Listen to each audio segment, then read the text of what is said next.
Here in the night, I think after the Seth Rollins match, Rey Mysterio goes to visit Bad Bunny in his locker room. I love this. And he, basically, they're talking Spanish. You don't know what they're saying, whatever, but you kind of get the vibes. And then Ray brings in Savio Vega. I pop my new Yep. generation fan self. Remember Savio Vega doing the spinning wheel kick and Yep. all that shit. I was a big Savio Vega fan. He hands Bad Bunny the custom Puerto Rico flag kendo stick, and I'm like, oh, that was cool. Savio's here. Didn't think nothing of it. Up next, the San Juan street fight. Well, let me before we get to that, the reason why I love this was because they just talk in Spanish. James, when have we ever seen Puerto Rico and Mexico come together like this? Come together like in a building, like I would say a boxing fight, but like Nah, together as far as all for one. all for Not one. Like we not all the quite. same. We on the They all in same the same side. building, but they ain't going for the same people. Yeah. Look, um, I would be hard pressed to figure that out, right? But what I will say is that like I love the part where they just like they didn't have them come out, they didn't have them basically code switch for the white audience or the American audience to understand like what they're saying. Like just use like you said, like just follow the body language of what's happening right there. They're just meeting up, exchanging pleasantries. Brings in Savio Vega. Savio Vega gives him the kendo stick. That's all you needed to know. You didn't actually need to know what was said. You just need to know about vibes. And like this reason stuff like this is why like I can watch like Japanese pro wrestling without translations or dubs or whatever else, because it's like this shit isn't that hard to get the general gist of what people are saying. So yeah, I thought it was really cool, and yeah, Then we got the San Juan street fight. Damien Priest brings his ass out there, gets in the ring. A member of the Mesh Militia wearing the white. Um, I forgot about that shit. I don't even want to know what the likes of Damian Priest was getting into on the island after this, but Oh man, um, so I assure you that Triple H was not behind him doing the point. I'm sure. I yeah, guarantee you, yeah, the jacuzzi was probably there, but definitely not Triple H. yeah, um, yeah, exactly, Brewhaven. But Bad Bunny's music hits. All of a sudden, like he gets an entrance that like no one else on the show has. Like they have shot walking in backward, aside Right. from Austin Theory. Like they turned the Oh, camera around okay. for that for his entrance, but it don't look or feel the same. So they put the camera behind this man. He walks out in that skinny entrance way or whatever, and they don't have the big LED board and all that shit. And I think Right. You wanna know why? this You wanna shows know it why? why. Because they needed room to sell all those fucking seats for the sellout. That's why. So when people talk about All In or whatever else in a few years, and talk about the stage production or whatever else, show them Wembley for WrestleMania or SummerSlam '92, and then show them this Puerto Rico thing. You'd be like, did the stage make that interest any more electric? No. No. Shut up. Yeah. So Bad Bunny comes out to, I believe it's Cambria, I think his song is. He put Chambea. It's Chambea. like a Okay. song from like 2017 or something. yeah, something like that. Yeah, it was early. It was early Bunny. Yeah. So that shit hits and that shit starts cranking Yep. big time. They're still shooting from behind.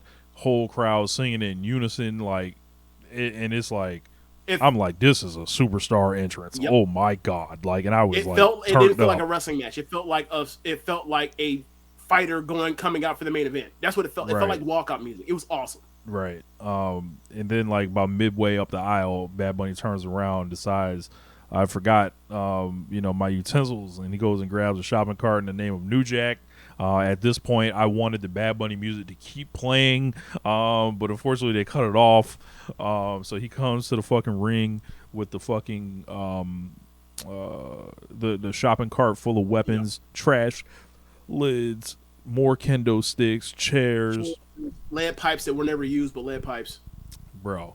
A And chain. And what proceeds to happen is Bad Bunny and Damian Priest have an absolutely batshit insane match, like full of like weapons. Like they did a body part match, they did a weapons match, they did a brawl, walking brawl, they did a tons of run-ins, they Yep. did Uh, all the people getting their own entrances. The return David versus Goliath as well. David versus Goliath. Fucking Carlito shows up. Savio shows up. The whole Judgment Day shows up. There's more things like Cody Rhodes. I know he was backstage furious. He was like, "What the fuck? Like y'all done stole my whole shit." Like essentially, but I saw all this and I was like, "This is insane. Like this is not good, this is bad, but it's good at the same time." Like, okay, thank you, because I saw the cage match and I was like, and then I watched and I was like, look, I understand why people like this match so much, bro. It was just Bunny felt like this felt like a good Shane McMahon performance. Like I'm watching him, I see the stuff he does. Shout out to Damien Priest for protecting this dude. But that dude clearly like only knows the basic stuff, and why would he only know anything more than the basic stuff? Like he felt untrained at times, and and like when he did the sliced bread, he almost broke his fucking neck by landing on his head. It was look, and he missed punches and whatever else. It doesn't matter. Like he sold his ass off. The match was well laid out. The match was meant for the Gaga at the end, and all the runouts only kept getting the crowd hotter and hotter and hotter. And then at some point, like, I started laughing because of how long it's taken between the stuff that's like in the ramp as opposed to the match. And I'm like, okay, we're gonna get back to the match. They cut back to the match in the ring. And even Michael Cole said, "Oh yeah, there's a match going on," and I fucking howled because I was like, he would have never said that. He would have never said that like 5 years ago about like all the bullshit's happened in this match and people have been laying down forever. He would never have pointed that out. Bad Bunny was laying down in the corner for like a smooth like 8 minutes, like forever. Bro, it was so funny, bro. Like, but I enjoyed it. If you didn't watch this, go out of your way to watch this. You're gonna see the runtime and you're gonna be like, I don't know. It flies by. Like there's something always happening in this shit. Like for what it was, phenomenal. Like if you're putting this on a regular wrestling scale, throw it out. Don't even attempt that. Like if you're watching it for the technical skill, I'm sorry, you're like he's not no Logan Paul. Yeah, he's not. Yeah, he's not even a fool champ. This is a whole different thing. But he gets how he gets. He knows how to perform. He knows how to perform. Like the second he stepped through the curtain, it was just like we were in his fucking arena. Like, and it was like he had ultimate control over all the shit, like over everything that was happening. Like, and it was just those artist instincts like were kicking in. Yeah, and like Priest.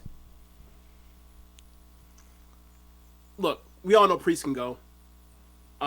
We all know they tried at certain points to try to make him, a Hispanic superstar and all that kind of stuff. He's, and they've always been chasing after this next person after Ray. This, and we've talked about like the LWO thing and like, what are they doing? To what end are they using this for? Are they only doing this for like just get to the Puerto Rico show and then like they want to drop it off? Hey, they can continue with this. Like this LWO thing with Ray and Bunny and the rest of Legado del Fantasma and Zelina, like that's a babyface act that can work. It is. Like as far as the bell rings, they got that. But with Ray there, like it's a real thing now. It's a real thing that can actually like be something to be a good B storyline, like around like what's happening beneath Cody or CISO, like beneath the bloodline and what's happening with Cody. This would be a great number 3 storyline. At this point, like this stuff is like better than it's more enjoyable. Yes, it's like more enjoyable than the bloodline. Yes, but I'm saying as far as how they're going to handle stuff and the star stuff, whatever else, I'm saying like how to keep that stuff in. Whether it was CM Punk or Bryan Dangle doing Daniel Bryan doing better stuff than Cena at a certain time is like the main thing that made the shows work was the part where like they had 3 things going on in the show that you could care about that really helped 2013 or whatever else. So 10 years ago, James. I know, but I'm saying like the main thing is like if you have 3 good successful storylines going on, you're cooking as a promotion.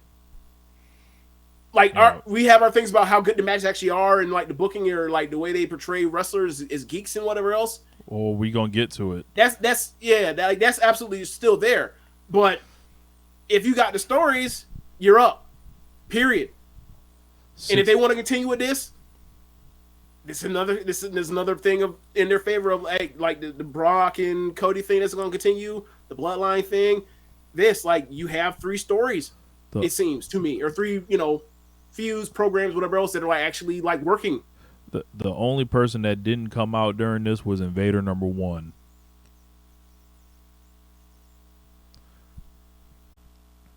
But moving forward,